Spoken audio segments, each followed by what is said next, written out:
Voici l'histoire de Mademoiselle Crapaud. Les vieux Haies n'avaient pas d'enfants. Ils firent des pèlerinages dans tous les sanctuaires, dans l'espoir d'obtenir ne serait-ce qu'un seul petit enfant à chérir, et enfin, un génie charitable exauça leurs prières. Mais, ou le génie avait écouté distraitement, ou les paysans avaient marmotté leurs demandes de façon inintelligible. Une erreur se glissa quelque part. Au lieu d'un enfant, Madame Haie accoucha d'une petite crapaude. D'abord, les parents en furent très malheureux. Puis, le temps aidant, ils se firent une raison, d'autant plus que la crapaude grandissait et se comportait comme une vraie petite fille. De plus, elle était très intelligente et a fait une forte jolie voix. Bientôt les Haies eurent complètement oublié l'apparence étrange de leur enfant. Lorsqu'elle eut 6 ans, ils l'envoyèrent à l'école, où elle était de loin la meilleure élève. Mais quelques années plus tard, M. Haie arrêta ses études, disant qu'il était mauvais que les filles en sachent trop et qu'elles étaient mieux employées à la cuisine ou au champ. La petite crapaude n'était pas du tout de cet avis et regrettait amèrement ses livres et ses camarades de classe. Toutefois, c'était une fille obéissante, et bien qu'elle préférât l'étude des philosophes au repiquage du riz, elle fit ce que son père demandait. Un jour, alors qu'elle chassait les oiseaux des épis de riz mûrissants, elle vit un jeune étudiant traverser le champ. Il devait être fort absorbé par un passage difficile, car il avait quitté la diguette et marché en plein dans la rizière. « S'il vous plaît, monsieur, faites attention, vous piétinez mes plans, dit-elle. L'étudiant sursauta, regarda autour de lui et ne vit personne. « Mais qui parle ?» demanda-t-il ahuri. « Moi, monsieur, Mademoiselle Crapaud, la fille de monsieur Haie. Oh, que vous êtes drôle à me chercher comme ça. Voyons, je suis là, à côté de votre pied gauche. » Et là, elle était, en effet, bien qu'il paraisse incroyable qu'un rire aussi ravissant pût provenir de cette petite bête verdâtre.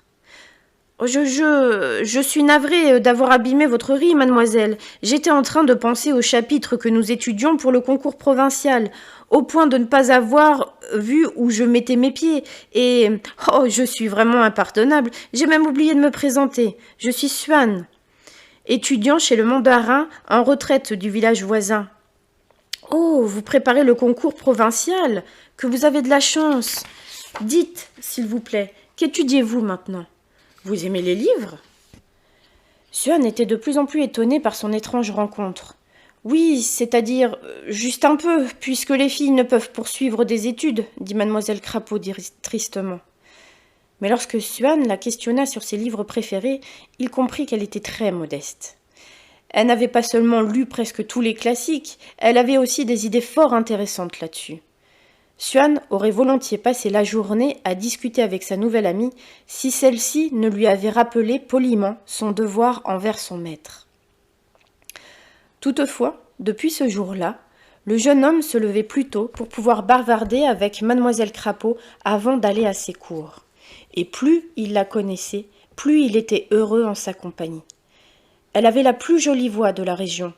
Sans l'employer à des commérages comme les autres filles, elle en savait autant que les étudiants de cours sans s'enorgueillir de son savoir comme eux.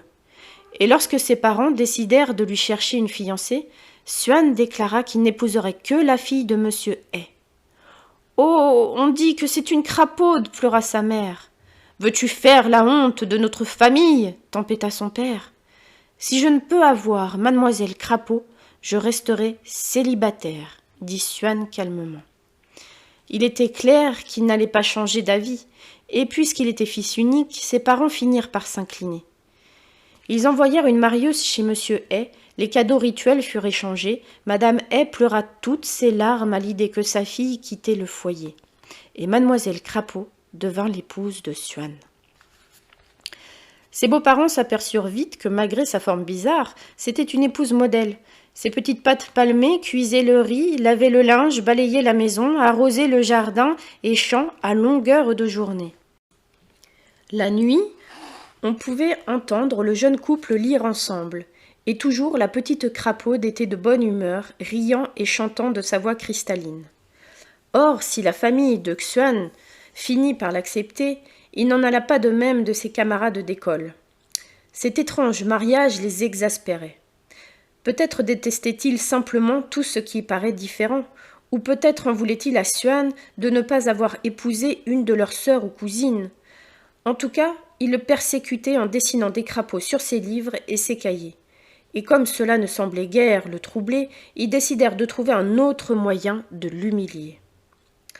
La semaine prochaine, pour l'anniversaire du maître, nous allons lui offrir chacun un gâteau préparé par nos femmes, dirent-ils, persuadés qu'une crapaude ne pouvait être pâtissière.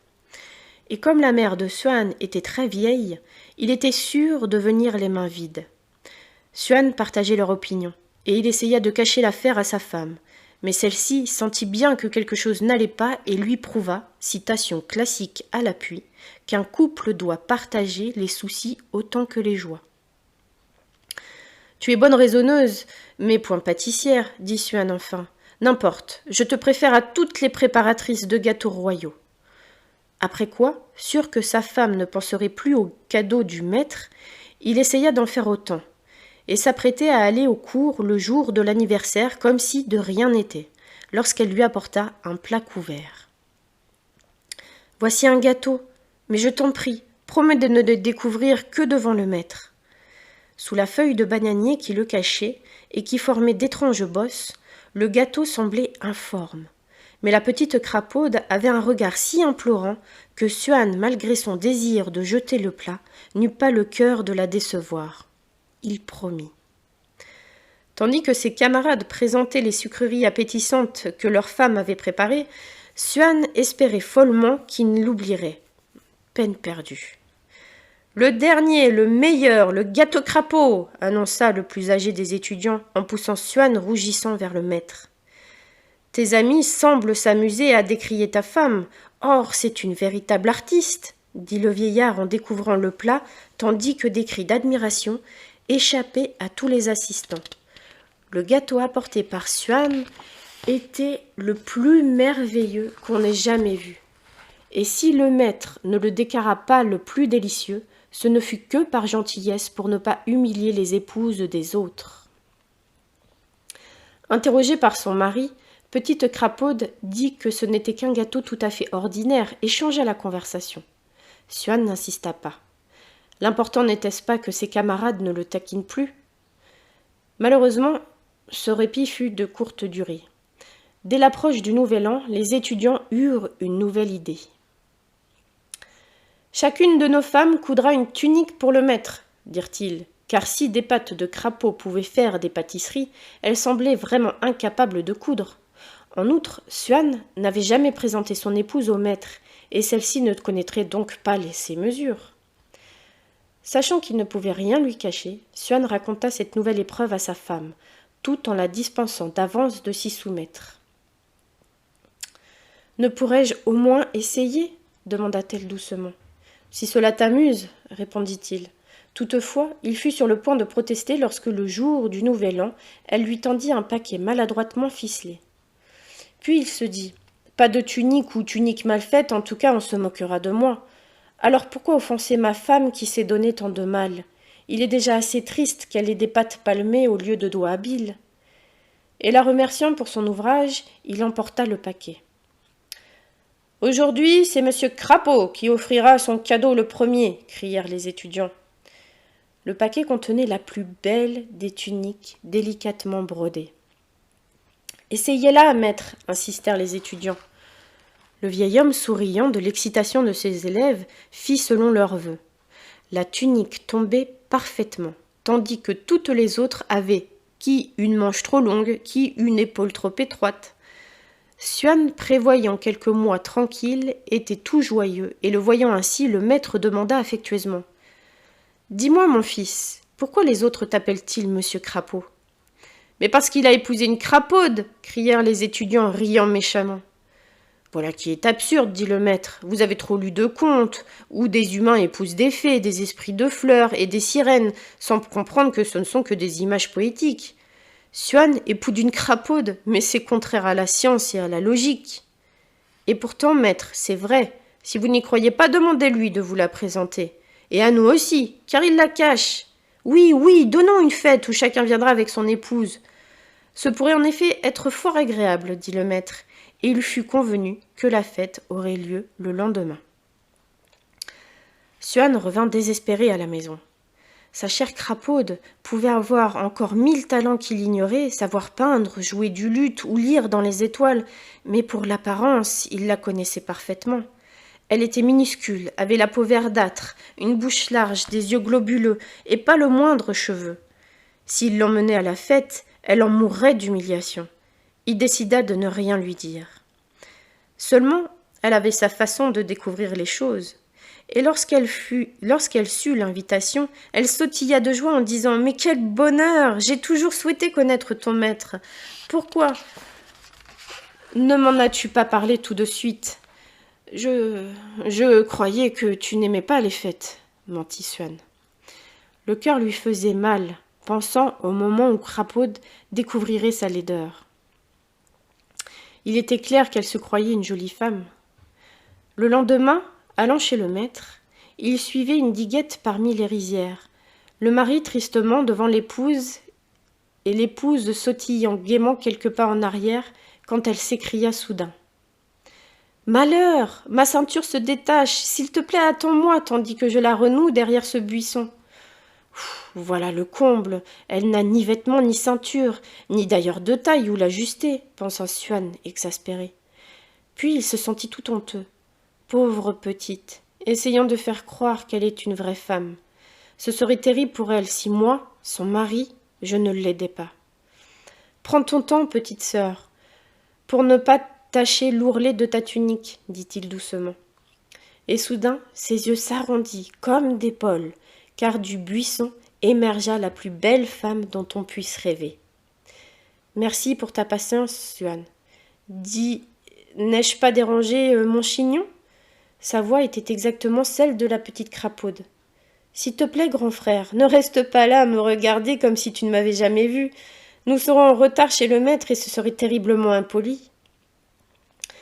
Je suppose que vos moqueries n'étaient qu'un stratagème pour obliger Suan à nous présenter la délicieuse épouse qu'il garde si jalousement, dit le maître lorsqu'ils arrivèrent à la fête. Remarquez, il a raison, elle est si belle et si douée, le roi pourrait lui prendre s'il la voyait. Les étudiants mortifiés se taisaient, et leurs femmes firent de même, car aucune ne voulait que sa voix fût comparée à celle de petite Crapaude. Alors le maître profita de l'occasion pour faire un discours prouvant que les hommes n'épousent des crapaudes que dans les contes de fées. Et cette fois, personne ne le contredit, même pas Suan. Mais sur la route du retour, il demanda à sa femme de lui expliquer ce qui était arrivé. « Je n'en sais rien, répondit-elle rêveuse. Peut-être cette forme de crapaude n'était-elle qu'un cauchemar ou une punition pour m'être moqué de la laideur dans une vie antérieure, ou une pénitence imposée à une fée, ou alors ma beauté était-elle ton rêve devenu réalité, ou la forme que l'amour donne à tout ce qu'il touche. Personne ne sait expliquer les miracles de la vie et de l'amour. Voilà, j'espère que cette histoire vous aura plu. Et si vous souhaitez partager ce que vous en avez pensé, je me ferai un plaisir de vous écouter ou de vous lire. Prenez soin de vous.